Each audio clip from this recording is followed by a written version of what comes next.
Ayan mga kapindot, magpapalit tayo ng brake pad sa panghulihan kay Beperman 150. So ito yung model na kaano niya kasukat, Raider 150 FI at saka Pure 125. Ayan, panghulihan to mga kapindot. So ang brand niya ay Crospy.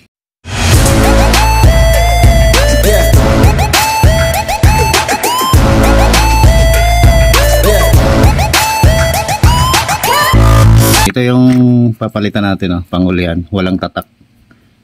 Wala siyang tatak. Ayan yung panghulihan niya. Wala na to, pudpud na to mga kapindot, no? Ayan, makikita nyo, pudpud na. So local kasi ito. Ayan. So try natin, kasi makapal to eh. Try natin kung kaya. Ayan siya. So yan, ikakabit natin to sa kay Beperman panglikuran mga kapindot. Balikan ko kayo. So yan mga kapindot, nahugot ko na yung yung tornilyo niya, alin. Ayan 5mm yung niya. So yan, hinugot ko na para matanggal natin to.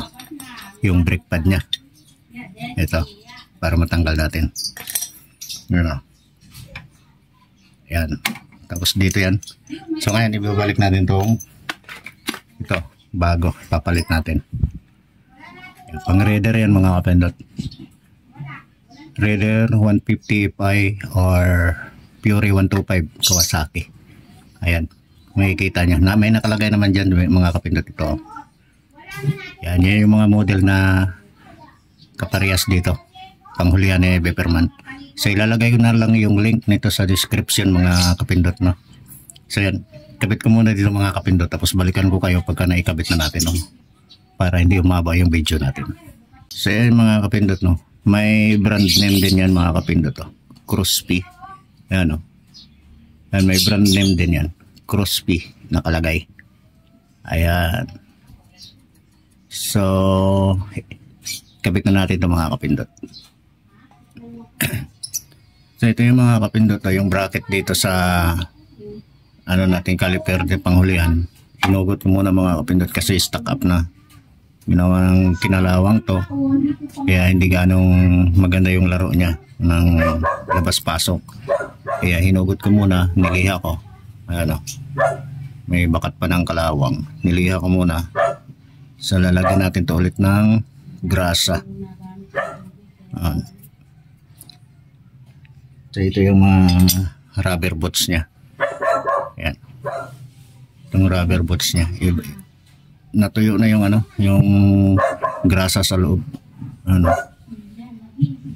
So lalagyan natin ulit to ng grasa bago natin ibalik dito. So yung mga boss, ibalik na natin to. Ayan ko. Ayan, fix ko na siya. Ibalik ko na yung mga tornilyo. So ibabalik na lang natin dun sa bracket. Ayan. Okay na yan mga boss. Yung may mga grasa na yan. Tapos itong dalawang piston niya, ilubog nyo lang para may ibalik nyo ng maayos. Ayan.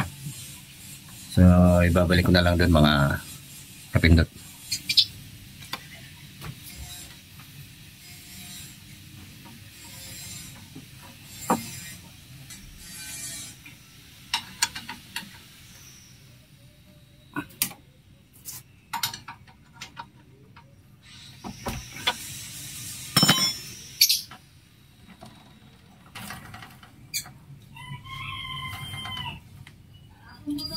Okay na mga kapindot, no?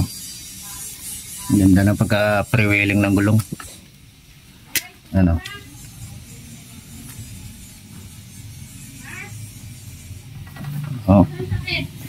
Ganda ng pagka-lapat.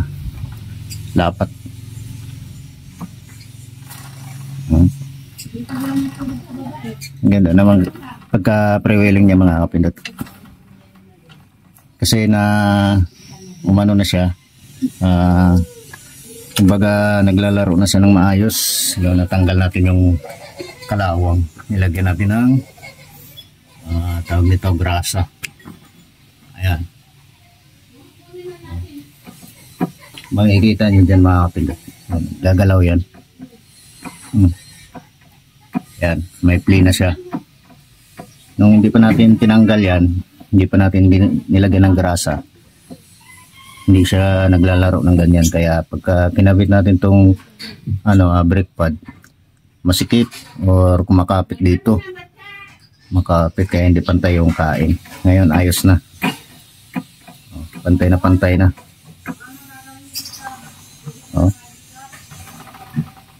Ganda. Ganun lang gawin niyo mga kapindot pagka nahirapan kayo magbalik or sa pakiramdam niyo ay kumakapit yung preno kahit hindi niyo inapakan, masikip siya. Ang gagawin niyo dyan mga kapindot, niyo lang, tanggalin niyo yung bracket, linisin niyo kasi na yan, may kalawang na, kaya ganon. Lagyan nyo ng grasa pagka nalinisan nyo. Tapos pagkabalik nyo, goods na yan mga kapindot. Yan ba? Ang ganda ng pre-wheel. Yan. So ganun lang mga kapindot, kabit or magpalit ng brake pad panghulihan. Raider 150 FI or pang Fury 125 Kawasaki. Ayan. Shogun pwede rin dito mga kapindot. Yan, pang Shogun. Yan. Maraming yan mga kapindot, maraming dito kaparehas na brake pad. Yan ang kagandahan dito mga kapindot. Kumbaga universal lahat ng mga piyesa niya. Ayan ganda ng pre-wheel. Nung hindi ko pa tinanggal to mga kapindot, hindi ko pa nilinis, kahit na manipis na yung brake pad, parang kumakapit pa rin siya. Gawa nung hindi ito naglalaro. Barado na or may kalawang na yung loob, tumigas na yung grasa. So ngayon all goods na. Yan mga kapindot, ganun lang. So ito lang yan ito lang yung pinalit ko. Raider 150 FI at saka Fury 125 na model. Yan lang, basic na basic lang mga kapindot. Yan, brake pad, cross-P. So yan lang mga kapindot, pag-like, pag-share at pag-hit ang notification bell, i-bell all nyo mga kapindot para every time tayo na may upload na video, ma-notify kayong lahat at pa-subscribe na rin ako mga kapindot. Peace out. Yung link nitong brake pad mga kapindot ilalagay ko sa description, pati yung nasa unahan ilalagay ko rin mga kapindot. Okay, tapos sa sunod mga kapindot, ang gagawin naman natin itong fuel tank na. Ayan Ayan. Itong fuel tank niya, papalitan din natin ito mga kapindot ng alloy.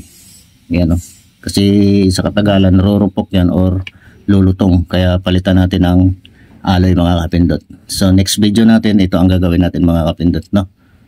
So stay tuned lang mga kapindot. Peace out. Bye-bye.